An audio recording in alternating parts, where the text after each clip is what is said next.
Vamos a ver, ustedes están en un máster universitario en investigación de las ciencias, que esto me imagino que es una mezcla de mil cosas, ¿no?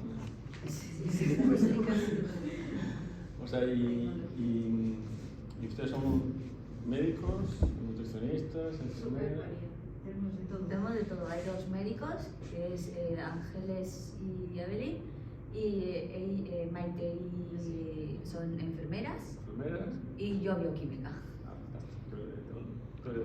Colega mío. Muy bien, oye, no, pues claro, esto máster, bueno, me imagino que son muy variadas las razones por las cuales han elegido este máster. Bueno, muchas veces esto se enfoca como metodología o así. Yo no tengo mucha experiencia, digamos, yo soy como un recién contratado en la universidad, aunque llevo ya un año, eso sí. Yo hice casi toda mi carrera investigadora en Sudamérica, lo hice en Chile. Y el año pasado vine aquí contratado con un programa de atracción de talento españoles que andaban por ahí fuera, así que aquí estoy. Entonces, yo soy bioquímico, soy PhD en bioquímica y biología molecular y, bueno, mucha fisiología, pero también mucha genética, y eso es de lo que le voy a hablar ahora. Yo no sé hasta qué punto esto es algo que se encuadra entre sus intereses, pero esto es, digamos, entiendo que tienen otros profesores que están relacionados con lo que es disciplinas, esto que se llama ahora multiómicas. No sé. O sea, básicamente es las capacidades tecnológicas que hay ahora de medir, vamos a ver, entre comillas, todo lo que se mueve, ¿no? O sea, me refiero desde el punto de vista de la genómica, desde el punto de vista de la transcriptómica, transcrito, desde el punto de vista de los metabolitos, la metabómica, diferentes fluidos, marcas epigenéticas a lo largo del genoma. Y bueno, y por supuesto, cuando uno tiene capacidad de medir muchas cosas y si encima hay dinero, pues aparecen toneladas de datos.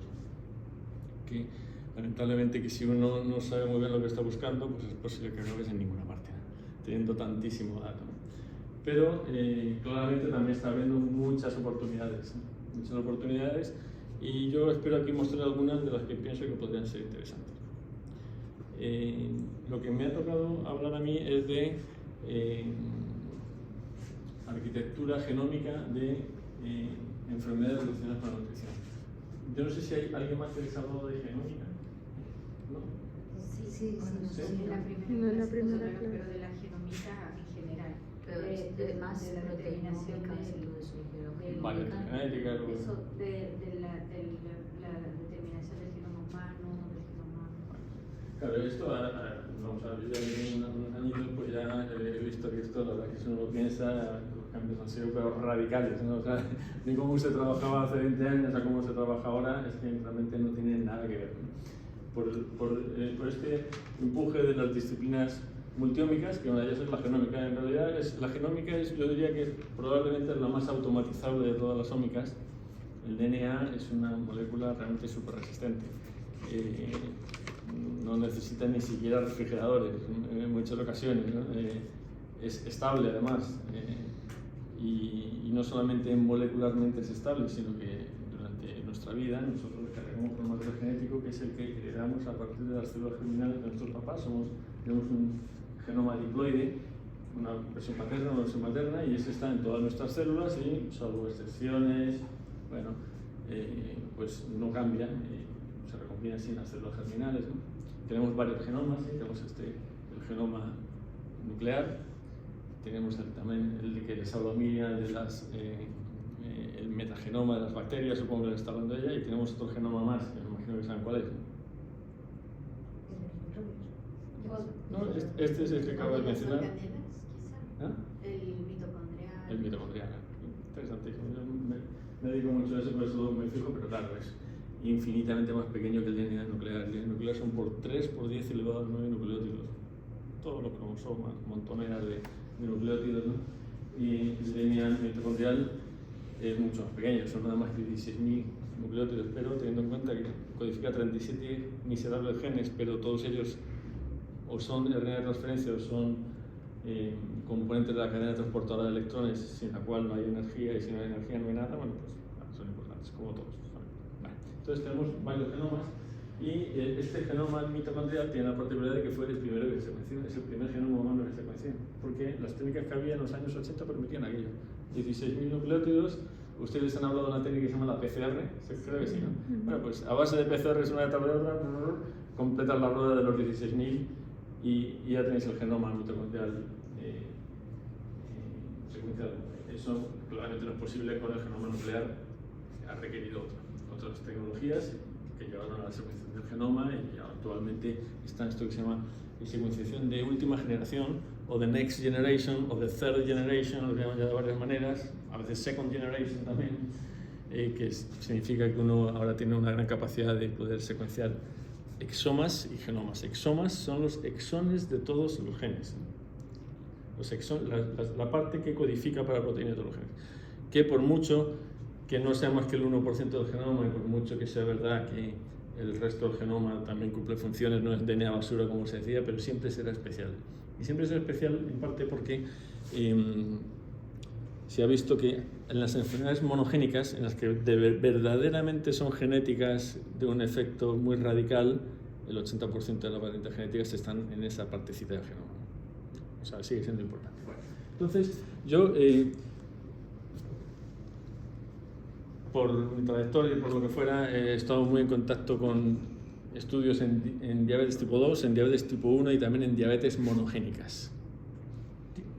Diabetes monogénicas están habiendo muchas más clases de diabetes monogénicas, porque antes simplemente eran diabetes especiales, pero ahora se pueden subclasificar y esta es una de las gracias de las disciplinas multiómicas, intentar subclasificar a la gente, ¿no? Ya no son diabéticos, sino que son diabéticos porque tienen esta mutación y porque tienen este gen alterado, y si tiene este gen alterado, a lo mejor conociendo la biología uno puede diseñar una terapia o algo de ese estilo.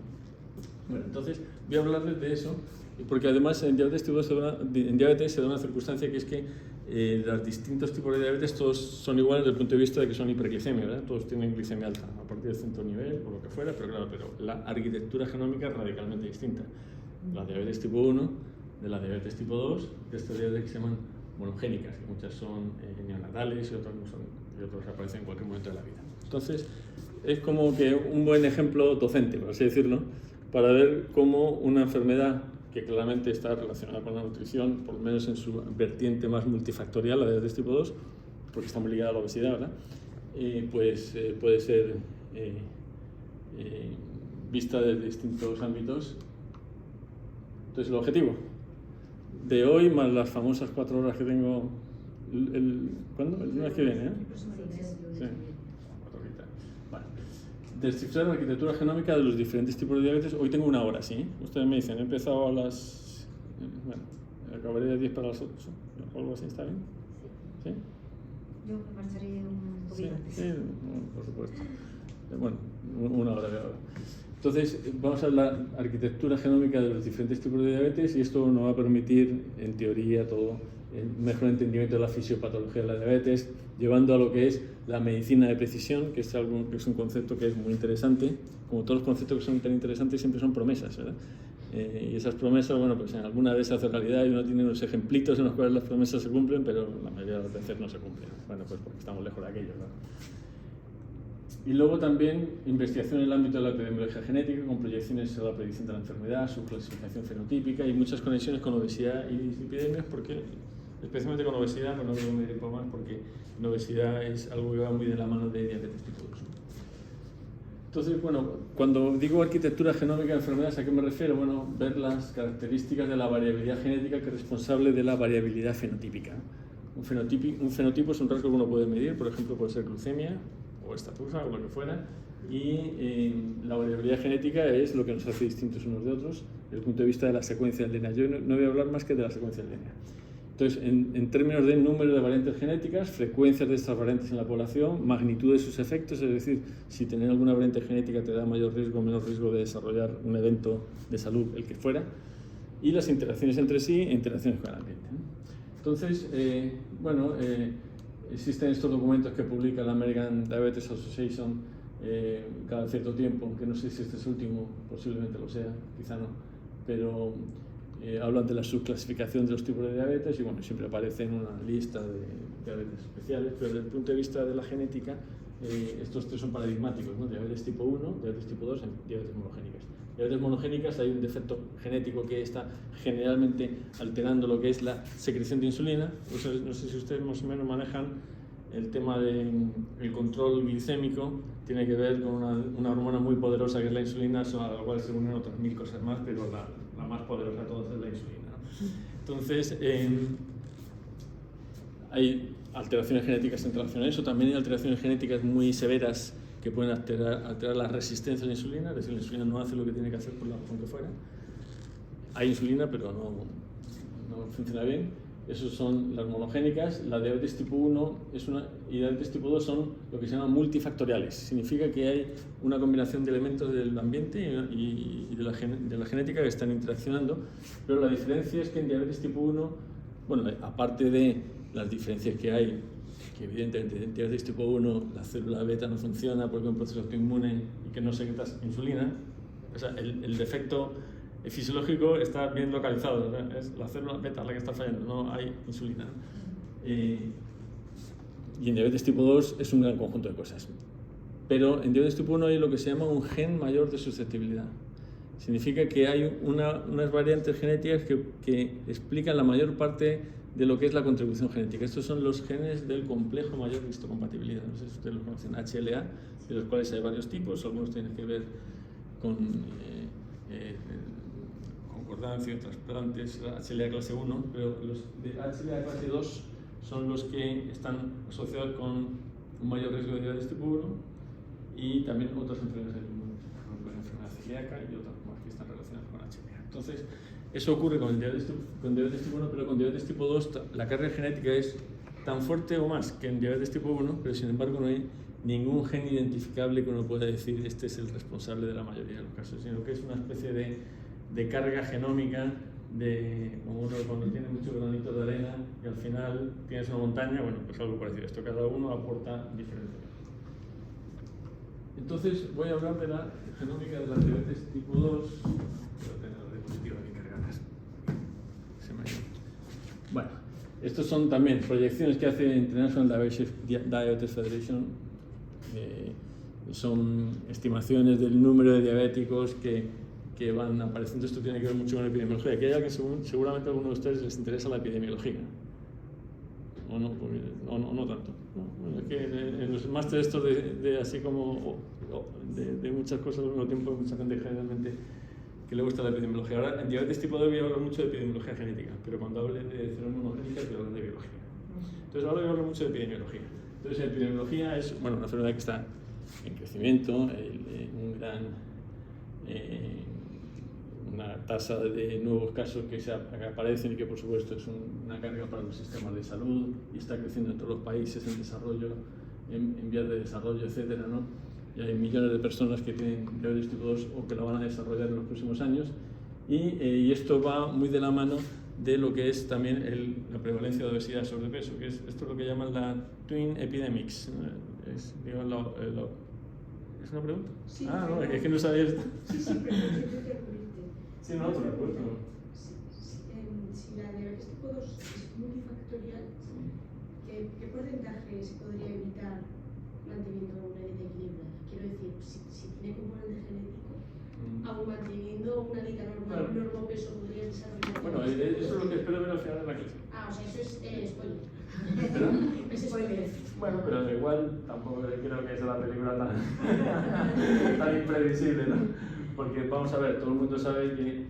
No, aquí lo primero, por supuesto, cuando yo voy a hablar mucho de diabetes tipo 2 y voy a hablar de genética todo el rato, o sea, con esto no quiero decir que la genética sea lo más importante, es lo que a mí me corresponde hablar, ¿no? Vale. Me refiero que muchas veces tengo una diapositiva por ahí que voy a intentar ponerla porque creo que resume esto que estoy diciendo. Esto es un elefante, ¿no? Entonces, es un gran elefante. Entonces hay una serie de investigadores que están viendo el elefante, ¿no? Pero entonces el que está aquí, al lado de la pata, está tan cerca que no ve más que no, esto es una columna, ¿no? Este otro que está al lado de la cola dice, no, esto es una cuerda. Este está aquí pegado al elefante y dice, no, esto es un muro, ¿no? Entonces cada uno ve su partecita. Me refiero en diabetes tipo 2 está el que se dedica a la actividad física, está el fisiólogo, está el que se dedica a la salud pública, que básicamente dice, no, lo que hay que poner es luces en las calles para que la gente haga deporte, esa es la solución a la de tiburón. Y se ponga el fisiólogo y dice, no, es que digamos hay unas moléculas que están señalizando, bueno. Entonces cada uno ve su partecita. Entonces yo soy como el que dice, esto es una snake, o sea, yo veo la genética. Entonces con esto no quiero decir que sea lo más importante, pero yo vengo a hablar desde la genética. Entonces, ahora, ¿cómo interacciona la genética con el medio ambiente? Las interacciones con el medio ambiente nuestras son bien claras. Lo que respiramos y lo que comemos, principalmente. Esas son las interacciones más frecuentes que tenemos, ¿no? Mi pregunta es, si tienes genéticamente el gen para desarrollar diabetes tipo 2, pero cierras el pico, ¿la desarrollas? Es mi pregunta. No, mira, seguramente no, pero es que cerrar el pico es algo que no puedes hacer, ¿no? Sí, quiero decir, O sea, poder hacer todo. cuidando haciendo ejercicio. Mira, eso se ve, por ejemplo, personas que tienen diferente susceptibilidad genética, ver cómo se comportan frente a un estudio controlado en el cual se les receta. Entonces vamos a ver, la persona que tiene una gran carga genética, a pesar de tener esa gran carga genética, mejora cuando tiene una dieta, o no, puede estar marcado como que no. Eso lo hemos mostrado frente a la clase. ¿Sí? Porque hay estudios de eso, ¿sí? Para la diabetes tipo 2. ¿No? Bueno, entonces, pero claro, claramente, a ver, esta cosa aquí.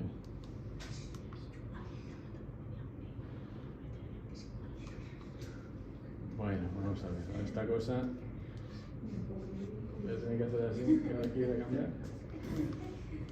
Ahí está, bueno. Ay, Cristian, ¿qué es esta mierda?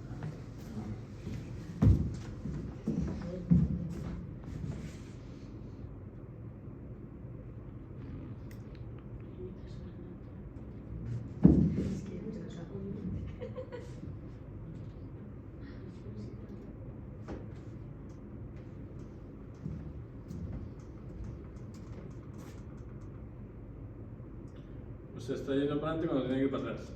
Y cuando quiero ir para atrás, me sale esa cosa.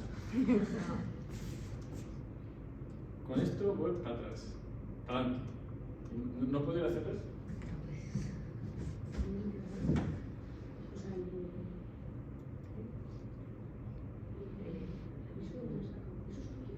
No, está en el tema 1. Bueno, entonces.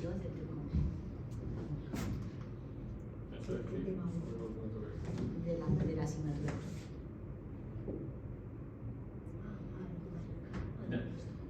Bueno, entonces estamos hablando de diabetes tipo 2, estamos hablando de hiperglicemia como cualquier otra diabetes, pero este hiperglicemia puede tener diferentes orígenes, ¿no? El diabetes tipo 1, como ustedes ya saben, es un defecto de secreción de la célula beta, o sea que no hay células beta porque están destruidas y por tanto no hay insulina, pero el diabetes tipo 2 puede ser, habría que entrar mucho en la fisiología del tema, ¿no? Pero una producción incrementada de glucosa por el hígado, que es el principal órgano gluconeogénico, un exceso de secreción de glucagón, que es una de las hormonas contrarreguladoras de la insulina, una reducida secreción de insulina, un defecto en la acción de las incretinas. No sé si conocen las incretinas, son estas hormonas que multiplican la acción de la insulina y que se producen en el intestino, que ahora son muy famosas porque los análogos de estas incretinas son los que venden fármacos antiobesidad. Acción sobre la lipólisis del tejido adiposo. Aumentar la lipólisis, ¿no? ¿Perdón? Aumentar la lipólisis. Bueno, esto depende con el defecto que tiene la insulina. La insulina tiene efectos no solamente en la homeostasis de la glucosa, sino también tiene una inhibición de la lipólisis en el tejido adiposo. Entonces, si no inhibe la lipólisis, hay más lipólisis y los ácidos grasos que andan dando vueltas por la circulación, mejor que estén guardaditos, porque si no tienen efectos lipotóxicos. Entonces, bueno, diferentes cosas, o sea, es una enfermedad heterogénea desde el punto de vista de su causalidad y por supuesto si uno quiere ver genes que estén relacionados con ello, pues tiene dos descritos. Ahora, el enfoque genético más clásico en cualquier enfermedad multifactorial tiene que ver con lo que se llamaría algo así como la epidemiología genética de baja tecnología, que es simplemente ver similitudes entre personas con parentesco más o menos distante, o más o menos cercano, desde personas que son gemelos idénticos hasta personas que son gemelos dicigóticos, hermanos, primos y la población general, ¿no? Entonces, ver si hay una concordancia entre aquello. Entonces, lo primero que hay que ver es el grado de agregación familiar de la enfermedad. Esto está estudiado desde hace muchísimo tiempo en diabetes tipo 2 y en obesidad, como el riesgo de tener diabetes tipo 2 en un hermano que ya tiene diabetes tipo 2 es más que en la población general. Y esto es una cuantificación que puede hacerse. En diabetes tipo 1 ese ratio de riesgos es 15, en obesidad y diabetes tipo 2 es un ratio de 2 aproximadamente. Luego están los estudios, ustedes saben que la comparación entre o sea, los riesgos, factores de riesgo se agrupan en familias, entonces hay que distinguir si eso se debe a la genética o se debe al ambiente compartido en las familias. O sea, perdón, si se debe al ambiente compartido en las familias o si se debe a la genética, ¿no? Entonces, el típico situación en la cual esto se resuelve es a través de la comparación de gemelos monocigóticos y dicigóticos. Eso sirve para decir cuál es el grado de importancia de la genética en una relación particular, sobre la base de que los gemelos idénticos monocigóticos comparten el genoma casi idénticamente y el ambiente también, porque han vivido en el mismo ambiente desde que nacieron, y los gemelos dicigóticos comparten el genoma tanto como lo comparten dos hermanos cualquiera, pero sí que comparten el ambiente con la misma intensidad. Entonces, cualquier diferencia de concordancia entre gemelos mono y dicigóticos quiere decir que hay un componente genético que es importante. Eso también está ya muy estudiado, sobre todo con índice de masa corporal. Claramente los gemelos monocigóticos son mucho más parecidos entre sí que lo que son los dicigóticos. Y luego también hay estudios un poco más antiguos, de estos que son de familiares, estudios de adoptados, que eso prácticamente yo creo que hace como 30 o 40 años que no se hacen, básicamente por el tema de las restricciones genéticas, ¿no? Pero básicamente viene a decir lo mismo, que la familia de procedencia, la familia biológica de procedencia tiene un peso muy grande sobre rasgos como puede ser la glicemia o el índice de masa corporal.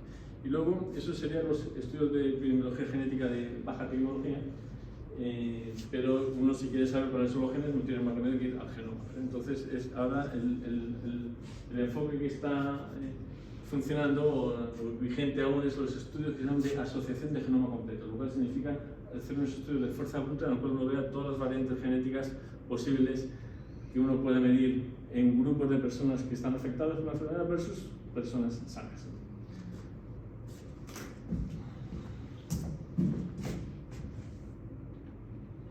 Bueno, esto es una comparación que me parece interesante y que encontré en una revista Indian Journal of Endocrinology, que es un libro donde encontré una tabla que hice esta comparación de estas tres enfermedades, diabetes tipo 1, diabetes tipo 2 y obesidad, cuál es su riesgo poblacional, es decir, la prevalencia de la enfermedad. Digamos, si una persona está afectada, ¿cuál es la probabilidad de que tenga un hermano afectado? Si una persona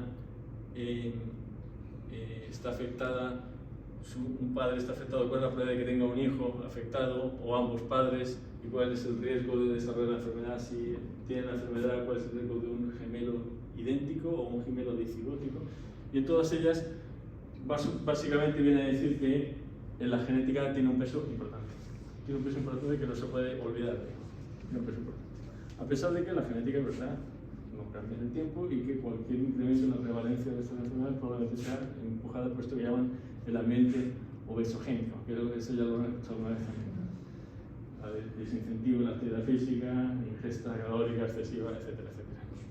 Entonces,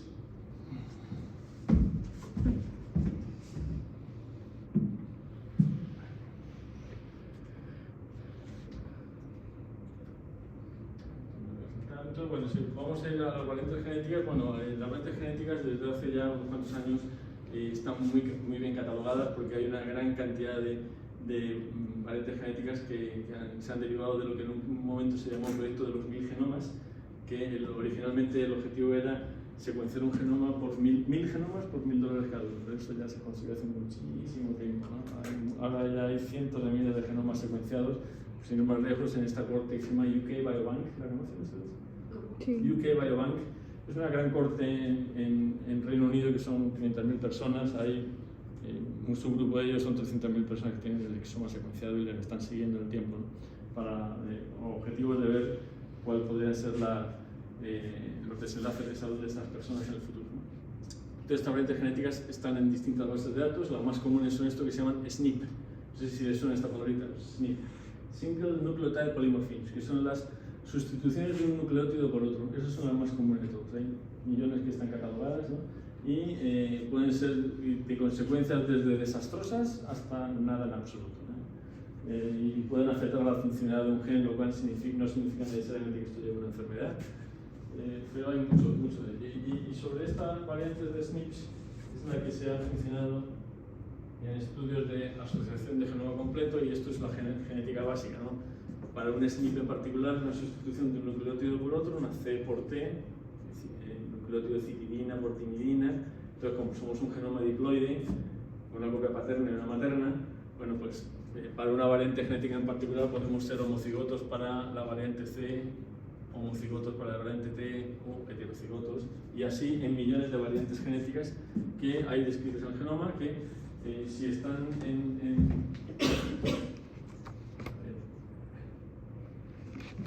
si están en ese 1,1% del genoma, que es lo que codifica para proteínas, están en el exoma, pues pueden tener consecuencias en la secuencia de aminoácidos, y lo cual puede ser, como digo, desde desastrosas, como un stop prematuro, hasta variantes funcionales, o sea, disfuncionales que pueden alterar una proteína y generar una catástrofe, hasta las variantes genéticas que son leves o severas o nada.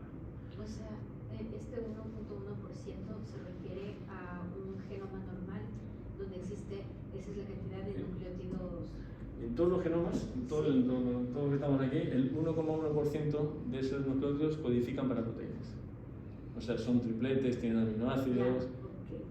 O sea, es lo que codifica. Lo que codifica. El resto tienen acciones regulatorias, DNA repetido, retrotransposones anulados, mil cosas. ¿Y Pero dentro de estos los nucleótidos? están en todas partes, están en todas partes. De hecho, los nucleótidos, los barridos que se hacen actualmente con nucleótidos, millones de single nucleotide polymorphisms, SNPs, están, digamos, repartidos a lo largo de todo el genoma. Ahora lo veré. Pero esto es muy interesante para enfermedades monogénicas, ¿sí?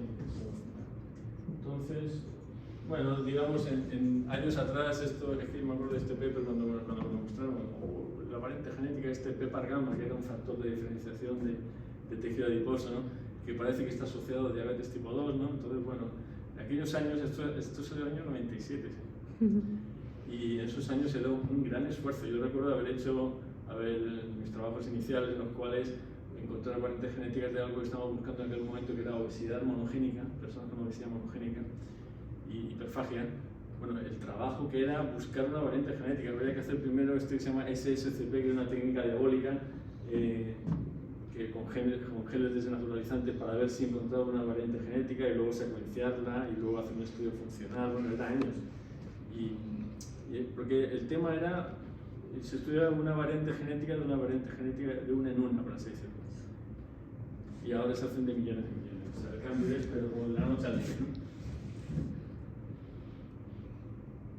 Bueno, entonces el cambio es de la noche al día porque ha llegado esta tecnología, que es este análisis genético, que hay varias tecnologías que son como llamativas, ¿no? Lo que hay a la izquierda es la secuenciación de Sanger, que es un señor que se ganó un premio Nobel hace ya el siglo pasado, en el cual, bueno, con un sistema muy ingenioso, vieron cómo se puede hacer una electroforesis en el cual se puede secuenciar DNA sobre la base del tamaño y de los nucleótidos que consistían. Pero ahora la estrella, digamos, seguramente es lo que está a la derecha de la diapositiva, que es el Next Generation Sequencing, que es la posibilidad de secuenciar genomas completos y exomas completos. Esto que no sé, no escucho ustedes hablar de exoma clínico, médicos han escuchado.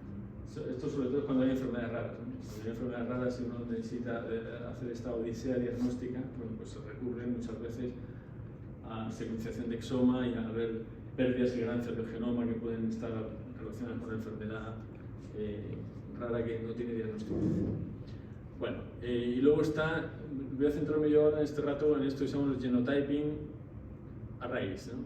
Están genotyping y CGH arrays. CGH son pérdidas y ganancias de segmentos pequeños a lo largo de todo el genoma, y los genotyping arrays son millones de variantes genéticas que se pueden evaluar en un solo ensayo.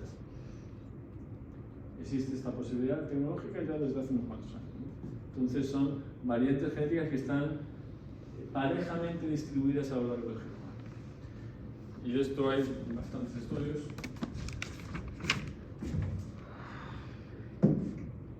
Y esto se hace por una compañía que es la que está liderando esto, que se llama Illumina, que es la que desarrolla todos estos arrays, y también es la compañía que está líder ahora mismo en lo que es la secuenciación de última generación. Entonces, esto es un array, esta cosita que hay a la derecha que parece como una cosa negra, es como un vidrio que hay como de este tamaño, que digamos hay millones de puntos en los cuales hay sondas que se unen a partecitas del genoma, y entonces, bueno, en un solo ensayo de unas cuantas horas uno puede determinar millones de variantes genéticas en un solo ensayo, cosa que por supuesto hace 30 años era ciencia ficción, ¿no?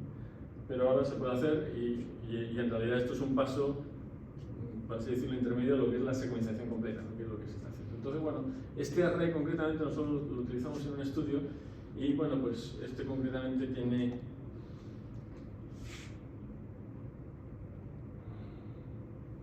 funciona esto.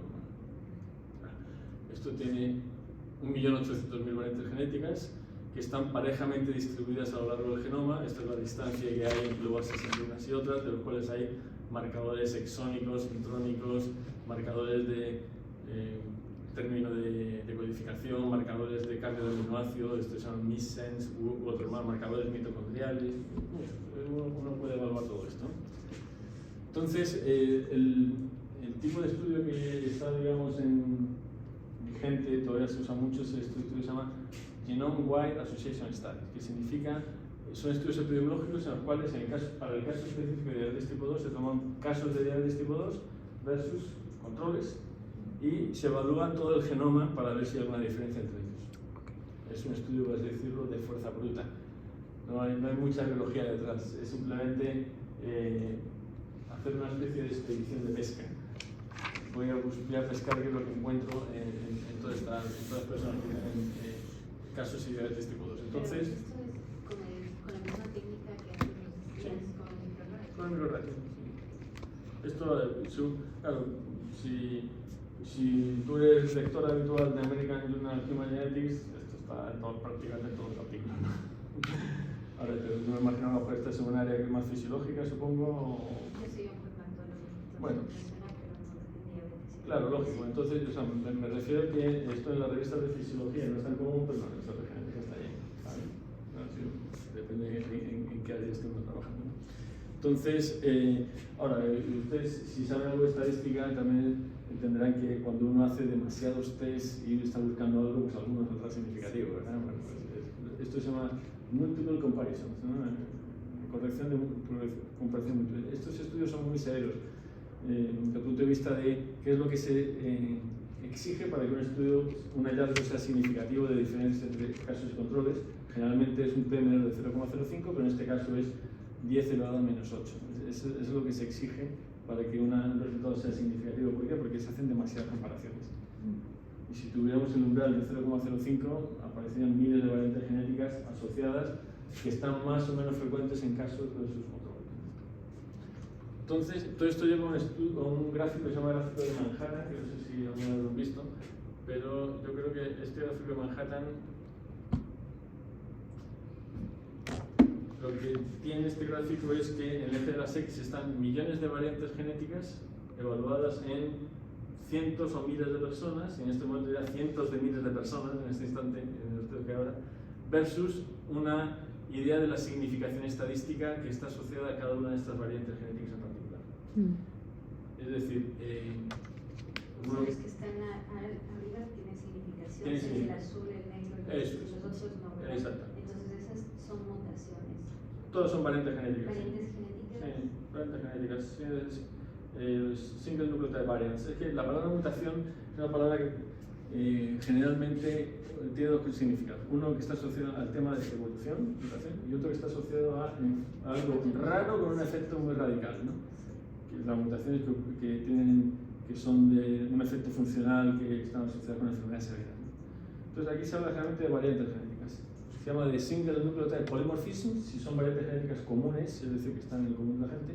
Y un término más amplio es single nucleotide variant, que pueden ser no comunes o no, o raras, y son raras no necesariamente son malas, pueden ser raras e insignificantes también. O sea, el hecho de ser raro no es que te haga ser una mutación, bueno, puede ser raro. Sin significado clínico. Sin significado.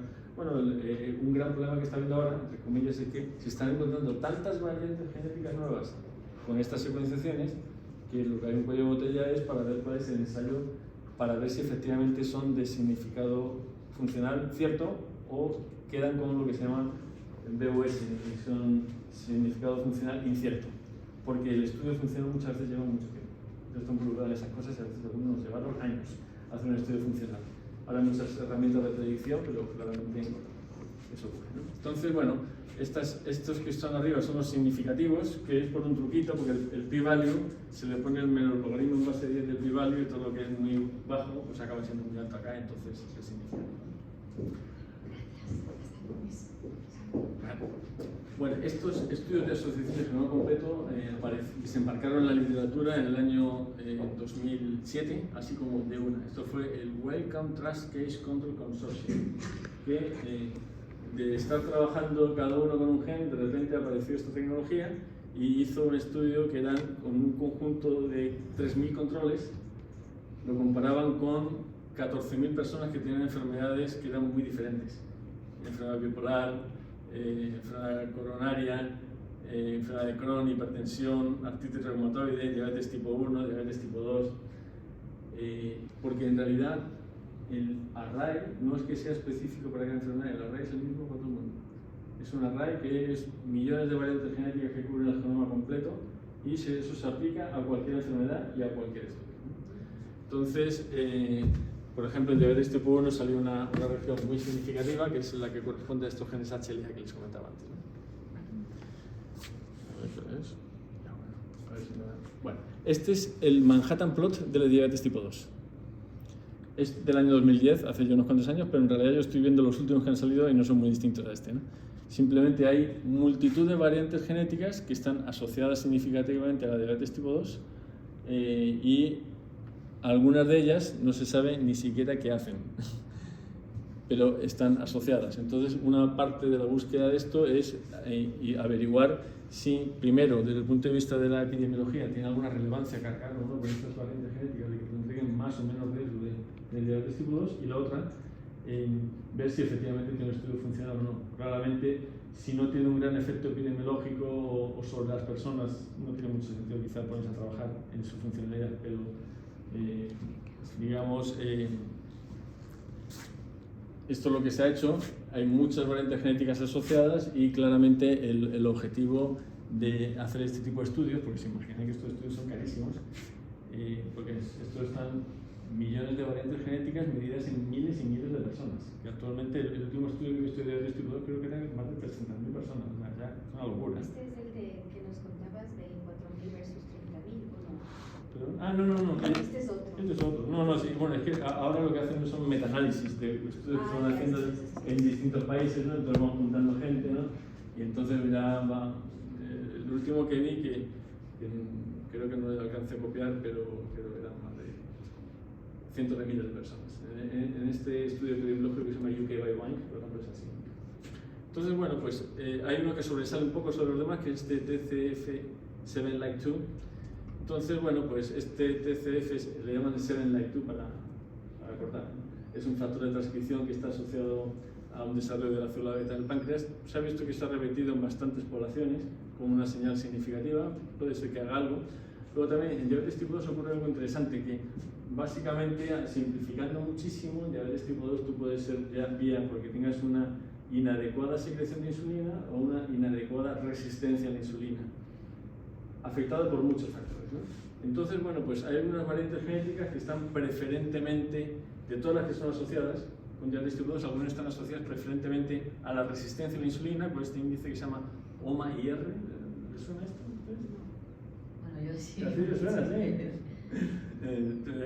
Algo de diabetes quizá tiene... Sí. Bueno, este OMA-IR es un índice que se llama subrogado. Hay unos índices muy elaborados para ver la resistencia a la insulina, pero en realidad este OMA-IR es buenísimo, porque es mucho más fácil que el resto y se asocia bastante bien con resistencia a la insulina. Entonces hay unas variantes genéticas como esta FTO, que está asociada a la obesidad, que está preferentemente asociada a resistencia a la insulina, y otras que están asociadas a una reducida secreción de insulina, que aquí está evaluada por un índice que se llama OMA-B, que es un índice de muy baja calidad, pero bueno, pero es lo que hay. Digamos, por ejemplo, este 7-like-2 está preferentemente relacionado con secreción de insulina, este receptor de melatonina, pues también, bueno.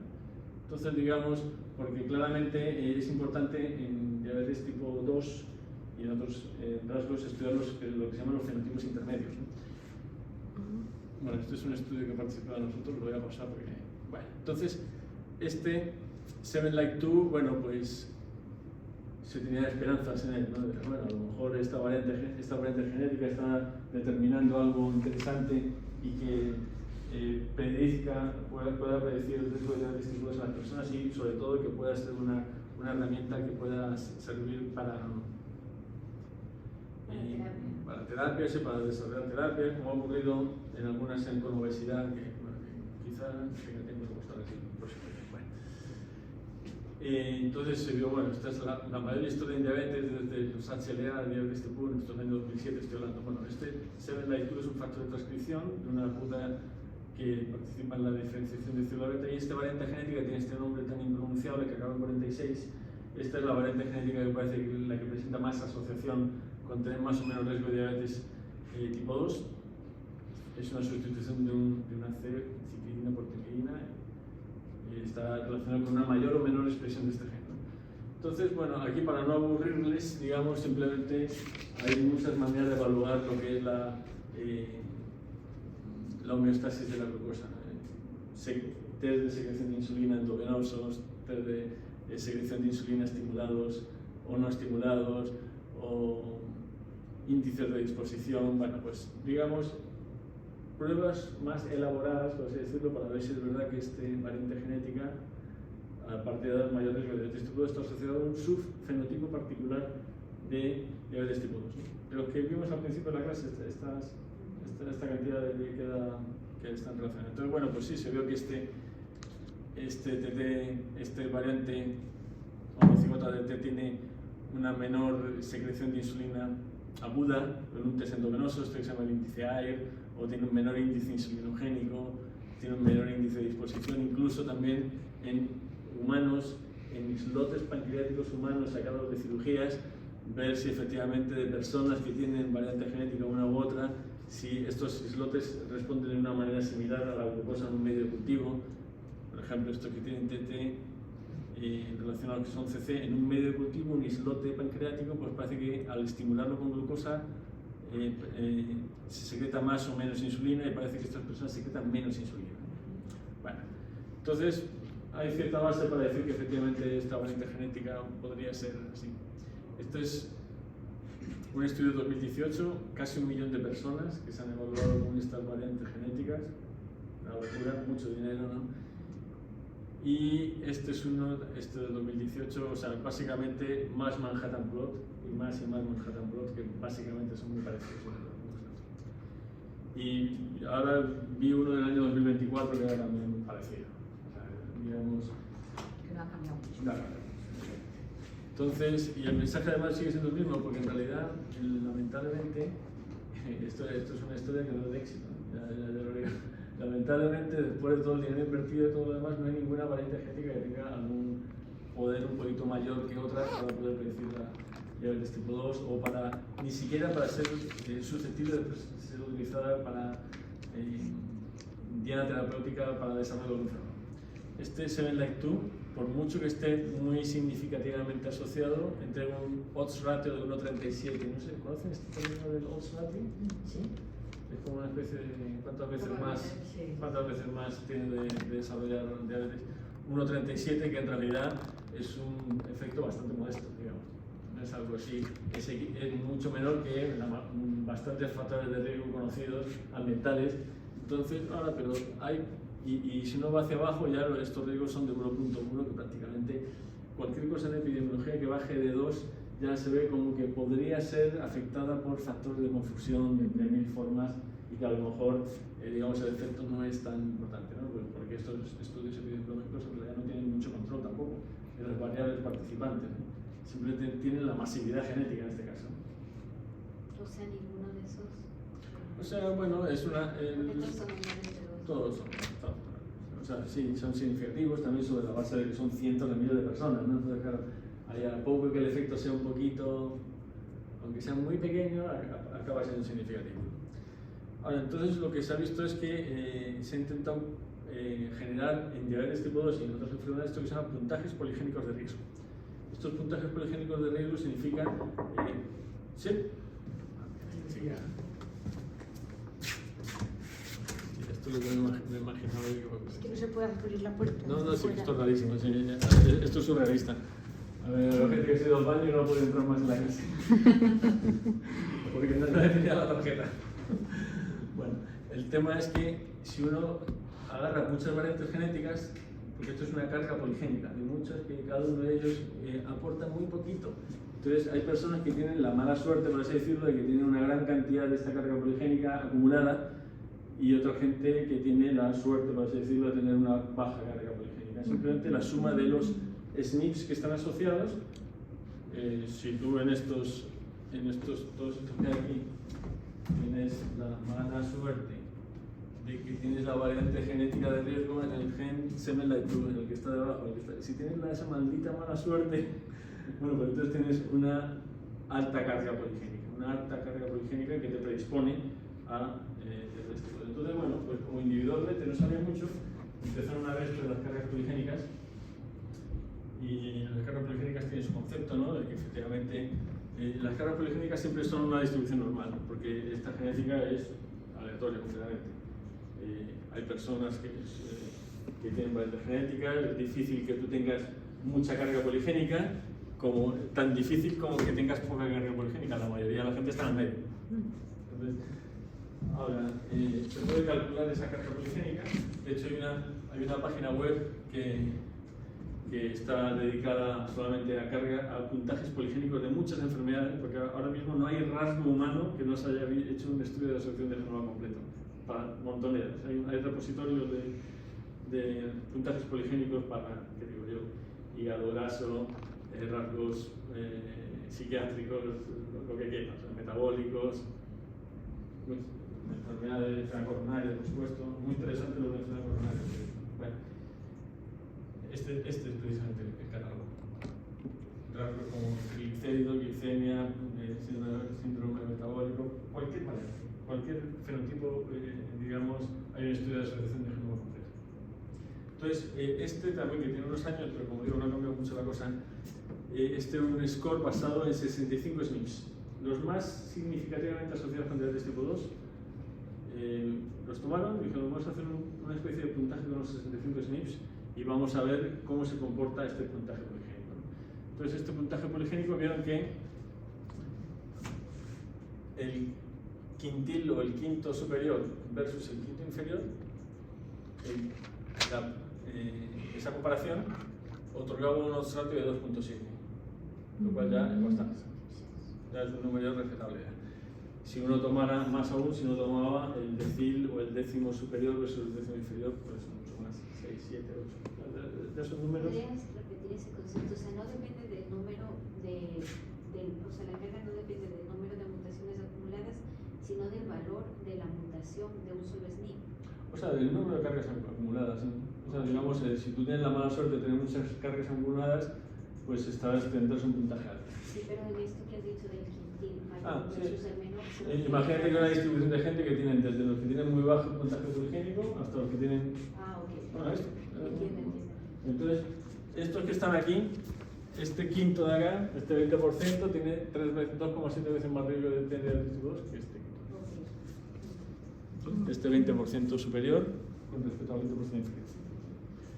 Entonces, bueno, pues eso es lo que se vio ahora. En este tipo de estudios, lo que interesa ver también es no solamente si entrega riesgo o no, sino que si este riesgo se suma o es útil sobre los factores predictivos ya conocidos.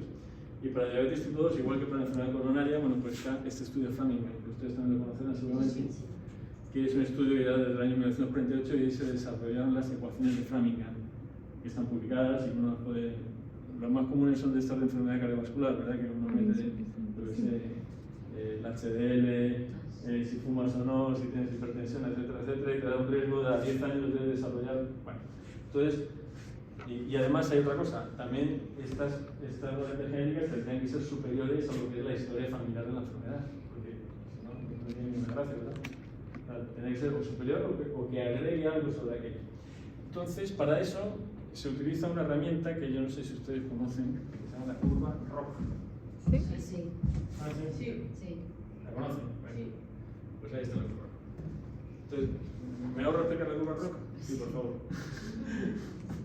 Entonces, claro, la curva ROC ustedes saben que es una herramienta predictiva, entonces sobre esa curva ROC uno puede agregar algo y ver si ese algo añade algo sobre la curva ROC que ya existía, ¿no? Entonces, claro, la gracia de aquí sería que sobre la curva ROC de la corte de Framingham, al agregarle la parte genética, la curva fuera un poquito más, ¿no? Pero lamentablemente eso no ocurrió, porque el score para los genes da una curva ROC de 0,6, por lo cual no está mal. Bueno, cuando uno tiene solamente la corte Framingham, el Framingham es 0,7 y sobre 0,75 y sobre este agregamos la parte genómica, sube de 0,75 a 0,76. Una cosa muy poquita. No es muy bien.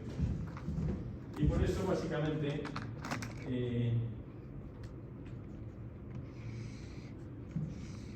estos arrays genómicos se están elaborando mucho más, ¿no? Son mucho más numerosos, se gasta mucho más dinero, pero básicamente no es una historia de éxito esta que me comentaba, porque no están logrando separar poblaciones, es decir, separan, sí, estadísticamente separan controles de casos o de tipo 1. Hay unas curvas ROC que tienen un valor bueno desde el punto de vista individual, pero si uno lo suma a lo que ya se conoce de factores de riesgo no agregan más. Por tanto, aunque no se pueden desdeñar, pero claramente no está en el objetivo de lo que pasaba. A pesar de eso, también les comento que hay personas que siguen firmemente creyendo en este tema de los contagios poligénicos de riesgo. Porque también es verdad que hay rasgos que son más como más manejables con estos contagios poligénicos de riesgo. Rasgos de epidemias, por ejemplo, enfermedad coronaria, hay unos datos muy interesantes. En diabetes tipo 2, bueno, pues haciendo sobre la base de torturas estadísticas o digamos de sofisticaciones estadísticas de los datos que existen, bueno, basados en inteligencia artificial, etcétera, etcétera, herramientas predictivas, pues hay personas que siguen creyendo que estos contagios poligénicos van a funcionar y que pueden llegar incluso a ser muy predictivos, ¿no? Pero yo diría que no es la mayoría de la gente que piensa así. Bueno, ahora, mira, voy a pasar a la pregunta que me hiciste tú. Perdón, ¿cuál es tu nombre? Lucía. Lucía. Porque esta es interesante, ¿no? Esto que se llama interacción genética directa. Entonces uno dice, bueno, de esto hay varios estudios en distintos rasgos, pero yo voy a centrarme aquí en el de este modo, ¿no? Básicamente significa que si tu relación entre si comer bien o mal mejora un rasgo depende de si tienes un genotipo o no. O si el efecto de tu genotipo sobre el riesgo de desarrollar una enfermedad depende de si comes bien o no, o si tienes un estilo de vida apropiado o no.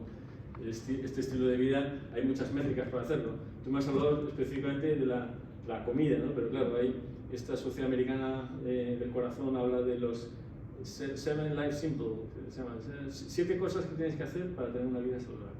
O sea, tienes que dormir bien, tienes que hacer... Flores Nightingale. ¿Perdón? No. Que dice Flores Nightingale. Duerme bien, bebe agua, reza. Está muy mal de que rezar. Sí, es como mantén tu espiritualidad.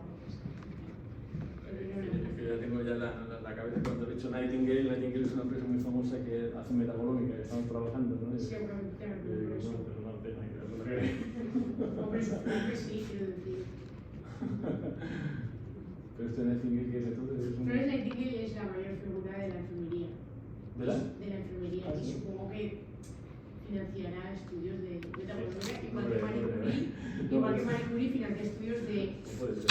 No, pero esta es una empresa finlandesa que se llama Nightingale y yo, bueno, como tú sabes pues que es la para un martillo todo lo que ve tiene forma de clavo.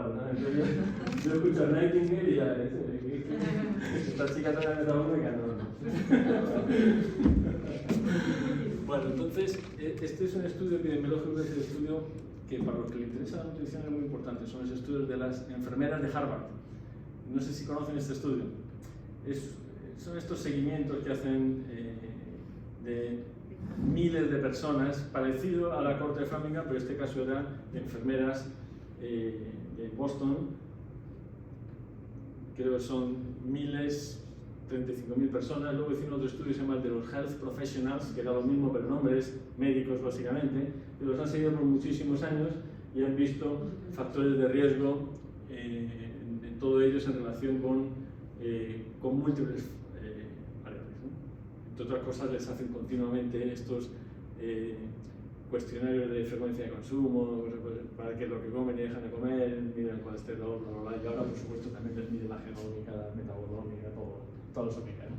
Entonces, este estudio, que es muy importante, pide puntajes poligénicos, calidad de la dieta y diabetes tipo 2 en estudios observacionales de 35.000 personas. Bueno, pues vamos a ver, esta es la máxima evidencia que hay, vamos a ver qué pasa. Bueno, tenemos un profesor que dice que cuando el tamaño muestral es muy grande, sospecha. Porque algo hay mal en el estudio. Y además de 3.000, tenías que sospechar de que es un artículo falso. Ah, sí, hombre, no, pues yo creo que todo lo contrario. O sea, no necesariamente tienen que ser mejores, por supuesto, pero claramente engañar diciendo que has hecho un hallazgo de una persona, pero si te has hecho en 35.000, pues yo creo que sería un gran estafador sin cimientos, ¿no? No, aumentando el tamaño muestral, algo que no es significativo. Ah, dices tú que te lo inventas en el papel, dices. No, pero aumentando el tamaño muestral se esconden cosas. Sí, por supuesto. Eso es cierto. Yo creo que sí. Vale. El tema es que en este estudio, que bueno, es un estudio muy, digamos, prestigioso, entonces, este señor es Frank Hu, Walter Willett, son los padres de la epidemiología nutricional, ¿no? Dan charlas por todo el mundo, además siempre están en los top 4 los que más la publican como locos, vamos. Porque tienen un ejército de estudiantes que sacan papers de esta corte, ¿no? Bueno, entonces, ¿qué pasa? En estos 35.000 personas se hizo el puntaje genómico. ¿El puntaje genómico qué es lo que vieron? Vieron el odds ratio relacionado con ese puntaje genómico, con esto voy a acabar, que es un odds ratio que no está mal, digamos, casi 1.5. Esto es un odds ratio, ojo, por cambio de una desviación estándar del puntaje. Por cada cambio de una desviación estándar del puntaje, tu riesgo se multiplica por 1.5, 1.4. ¿Ok? Esto es tomando los Health Professionals y las Nurses Health Studies. Entonces, digamos, bueno, esto de acá lo voy a dejar porque son como puntajes poligénicos específicos de rutas metabólicas, ¿no? Bueno, vamos a coger este de arriba, para no complicarlo, ¿no? El puntaje poligénico de riesgo, digamos, combinado, que es, bueno, 1.3 sería combinado. Bueno, entonces, efectivamente, entrega un mayor riesgo.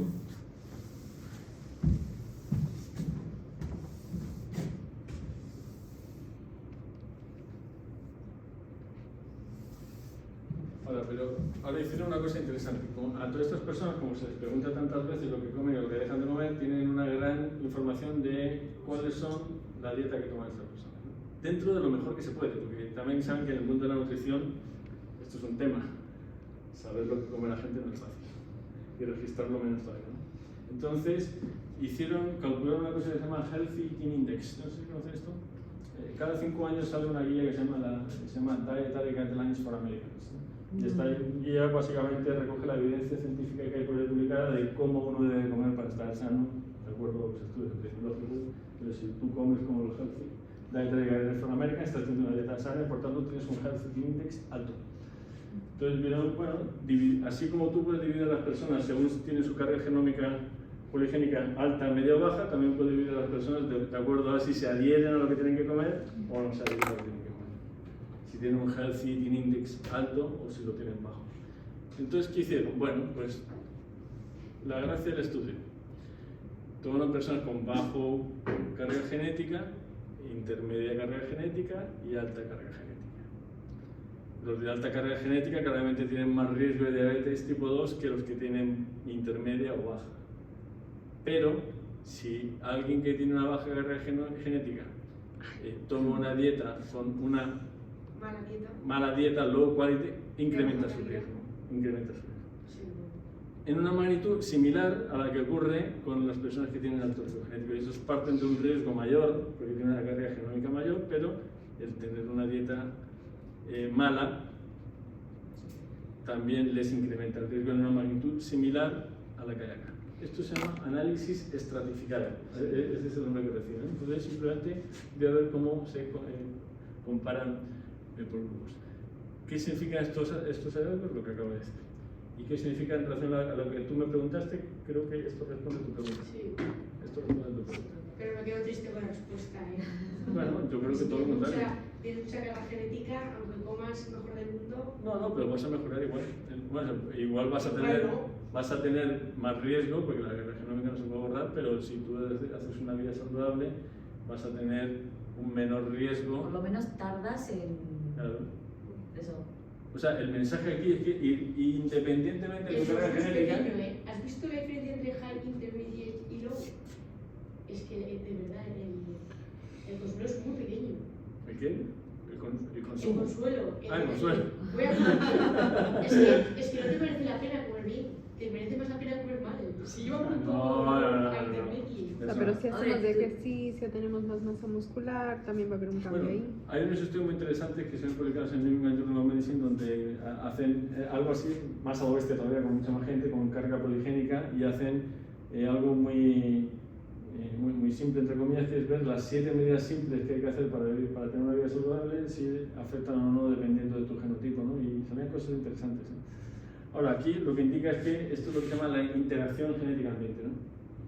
Básicamente, estos son estudios, realmente, imagínate lo que significa seguir a personas del año 1976, son estas 35.000 personas.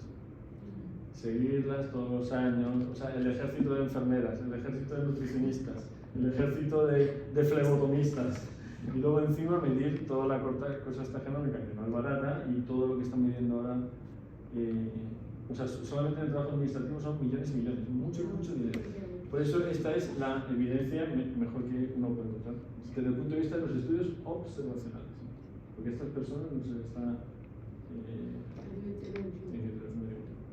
en su vida, claro, son personas sí que tienen cierto nivel educativo, claro, son profesionales, son enfermeras, son médicos, encima conocen de salud, pero eso no, digamos, eso. Entonces, bueno, una parte que no me da tiempo, ya vamos a terminar, es el tema de que hay un grupo de personas que están muy empeñadas en algo que yo creo que tiene futuro, pero igual muchas promesas y poca realidad en este momento, que es la subclasificación de personas, ¿no? Me refiero a utilizar todos estos datos ómicos, no solamente la genómica, sino la transcriptómica, metabolómica y también estilo de vida, muchas cosas, desde el punto de vista de generar subgrupos de personas, porque especialmente en diabetes tipo 2 hay mucha heterogeneidad.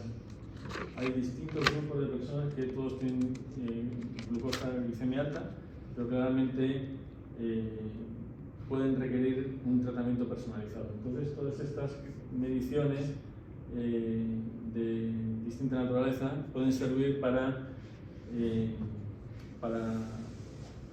identificar lo que llaman clusters. Grupos de personas que se parecen entre sí y que podrían tener bueno, esto por supuesto hay también un ejército ahora de bioinformáticos con tanto dato, como hay montones de datos, porque son datos por todas partes. Ahí están apareciendo bioestadísticos informáticos que hacen de todo con estos datos, ¿no? Entonces, bueno, pues a veces salen cosas interesantes y a veces ya son sobreexploración de los datos, ¿no? Pero ese es un objetivo que creo que es interesante desde el punto de vista de intentar subclasificar personas que sean más homogéneas entre sí, que pueden tener un curso de la enfermedad que sea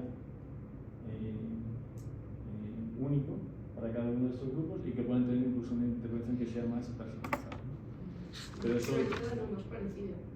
o sea, que sea personalizada, uno puede hacer estratos y uno puede, incluso ese estrato puede llegar a ser una sola persona si uno afina suficientemente, ¿no?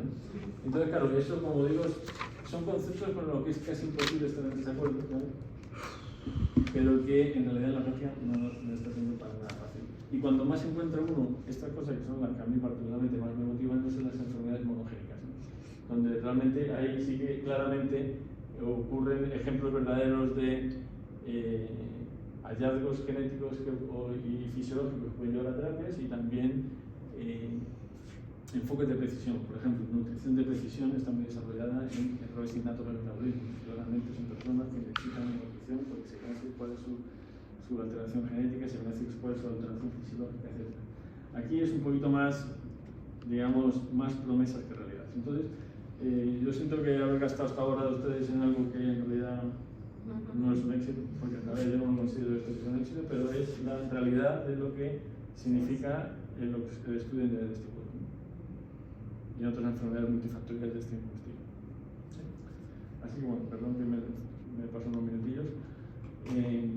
¿Alguna pregunta? Bueno, yo sí tengo una pregunta, pero no tiene que ver con lo que has explicado, creo. Hay también, o sea, el riesgo genético, ¿hay riesgo genético en que se te complique la diabetes tipo 2? Sí, por supuesto. Quiero decir, Sí. tú puedes tener diabetes tipo 2, no cuidarte nada, pero genéticamente vas a tener más riesgo a que en determinado momento desarrolles una ceguera diabética, un pie diabético, Claro. o no.